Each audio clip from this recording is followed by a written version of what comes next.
Hallo, ich bin Jonas. Willkommen beim Nine Na Tree Podcast. Heute werde ich das Buch zusammenfassen und besprechen. Das Limit bin nur ich. Wie ich als erster Mensch die Welt im Triathlon umrundete, ist ein mitreißendes und inspirierendes Buch des Extremsportlers Jonas Deichmann. In diesem fesselnden Reisetagebuch erzählt Deichmann von seinem außergewöhnlichen Abenteuer, bei dem er als erster Mensch überhaupt die Welt im Triathlon bereiste und dabei an seine körperlichen und mentalen Grenzen ging. Durch eine einzigartige Kombination aus Schwimmen, Radfahren und Laufen stellte er sich monumentalsten Herausforderungen, kämpfte gegen die Elemente und überwand zahlreiche Hindernisse, um seinen Traum zu verwirklichen.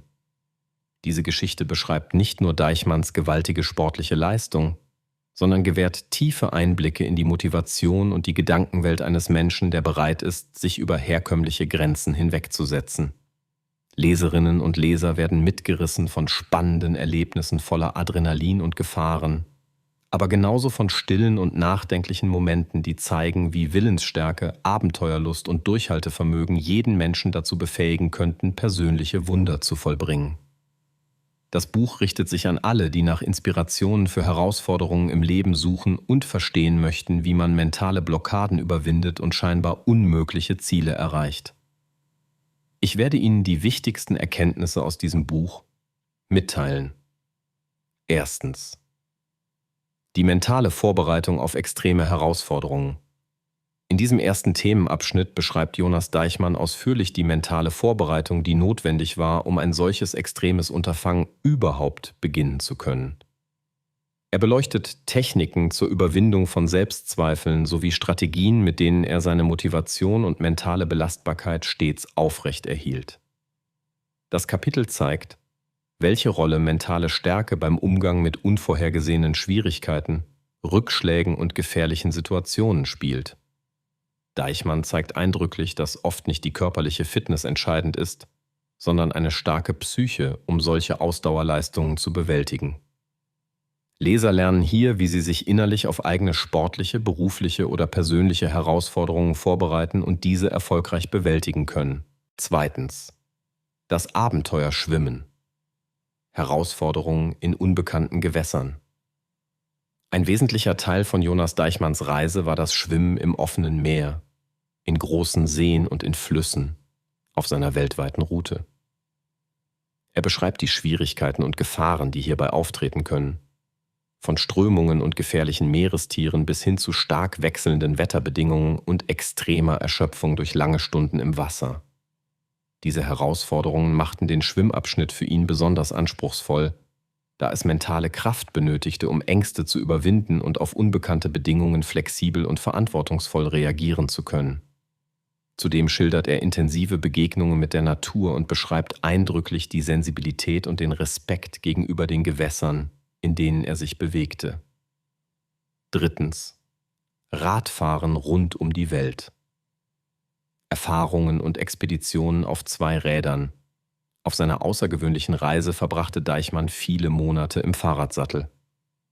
In diesem Themenbereich gibt er besondere Einblicke in seinen Spannungsbogen zwischen radfahrerischem Genuss und enormen strapaziösen Herausforderungen wie extreme Wetterlagen, schlechte Infrastruktur und physische Belastungen durch tausende Kilometer.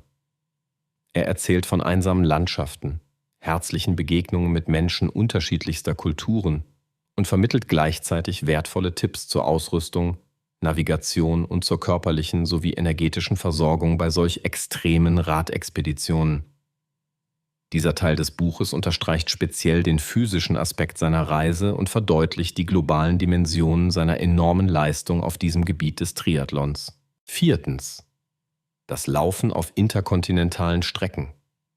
Extremsituation. Marathon. Ein wesentlicher Abschnitt seiner ungewöhnlichen Weltumrundung bestand aus langen Laufstrecken, darunter Ultramarathon-Distanzen über Kontinente hinweg. Hier erklärt Deichmann, wie er seinen Laufabschnitt meisterte, welche besonderen Herausforderungen und Qualen das extreme Laufen für Körper und Geist bedeutete und welches Training hierfür notwendig war.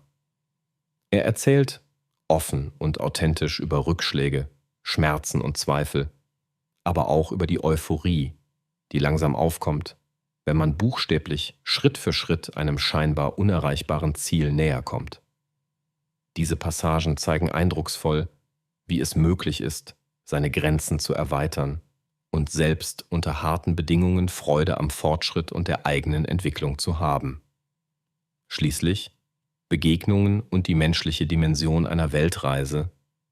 Neben den sportlichen Höchstleistungen illustriert dieses Kapitel die Vielfalt und die Herzlichkeit, mit denen Menschen weltweit einem Extremsportler begegnen. Jonas Deichmann berichtet von Gastfreundschaft und unerwarteter Unterstützung in den entferntesten Winkeln der Erde und hebt hervor, wie essentiell diese Begegnungen für seinen Erfolg waren. Er schildert inspirierende Geschichten und bewegende Begegnungen, die ihm Kraft und Hoffnung schenkten und ihn auch in schwierigsten Zeiten vorantrieben. Diese Berichte zeigen eindrucksvoll, dass es neben körperlicher Ausdauer auch soziale und emotionale Komponenten gibt, die maßgeblich an der Erfüllung solcher großen Herausforderungen beteiligt sind und ihn schließlich mit zahlreichen wertvollen Lebenserfahrungen bereicherten. Zusammenfassend: Das Limit bin nur ich ist ein Buch, das potenzielle Abenteurer, Ausdauersportler und jeden Menschen anspricht, der an seine Träume glaubt und lernen möchte, mentale Grenzen zu überwinden. Das Werk vermittelt eindrucksvoll, wie Selbstvertrauen, Durchhaltevermögen und Flexibilität dabei helfen können, außergewöhnliche Ziele zu erreichen. Jonas Deichmann erzählt sein Abenteuer authentisch, reflektierend und mitreißend zugleich und lässt die Leser unmittelbar an seinen Gefühlen, Zweifeln, Hoffnungen und Triumphen teilhaben. Es ist kein gewöhnliches Sport- oder Reisebuch, sondern eine Motivation für all jene, die sich persönliche Spitzenleistungen zum Ziel gesetzt haben.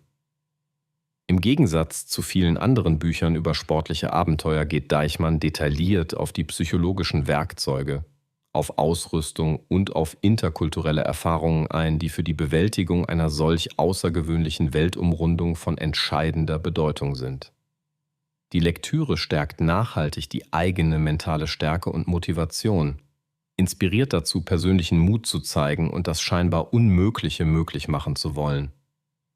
Wer nach inspirierenden Geschichten sucht, die persönlich bereichern und das eigene Leben positiv verändern können, findet in diesem Buch einen klaren Mehrwert und profitiert langfristig davon.